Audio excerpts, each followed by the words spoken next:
আপনি product marketing বিজনেসে loss করেছেন, পণ্য নিজের আপনার, তারপরও লস হয়েছে। আচ্ছা, এটার কারণ হচ্ছে যে প্রিপারেশন। আপনি প্রথম থেকে প্রিপারেশন ভালো করে নেননি।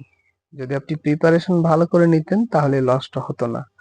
আমরা কি করি, যখন দেখি যে মার্কেটে একটা পণ্য চলছে, ঠাস করে ওই পণ্যটা কপি তৈরি করে মার্কেটিং শুরু করে দিই।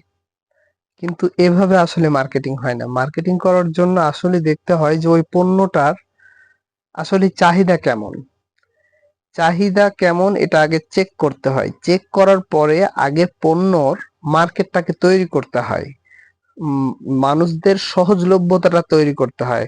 আপনি পণ্যর বিজ্ঞাপনের স্ট্রাকচার, কন্টেন্টের স্ট্রাকচার দেখলেন না, আগে পণ্য দাম করে তৈরি করলেন। পণ্য তৈরি করার আগে পণ্যর যে মোড়কটা মানে খাপটা, এই খাপটা নিয়ে আপনাকে মানুষের কাছে যে কমেন্ট নিতে হবে তাদের কাছ থেকে, বা একটা তৈরি করে নেন, বা ফার্স্ট 100 পিস বা 50 পিস তৈরি করে আগে দেখেন, মানুষকে টেস্টিং করেন আগে।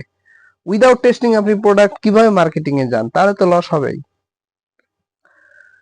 দূরে কোথাও বেড়াতে যাওয়ার আগে ওই জায়গার পরিবেশটা এখান থেকে নেটে দেখে নেন না। বিষয়টা এরকম। মানুষকে নিয়ে বিজনেস করবেন, আগে মানুষের মতামত জেনে নিবেন, বুঝে নিবেন, প্রোডাক্টের টেস্টিং করাবেন, তারা উপকার পেলো কিনা দেখবেন, দেন আপনি প্রোডাক্ট লঞ্চ করেন, লস হবে না।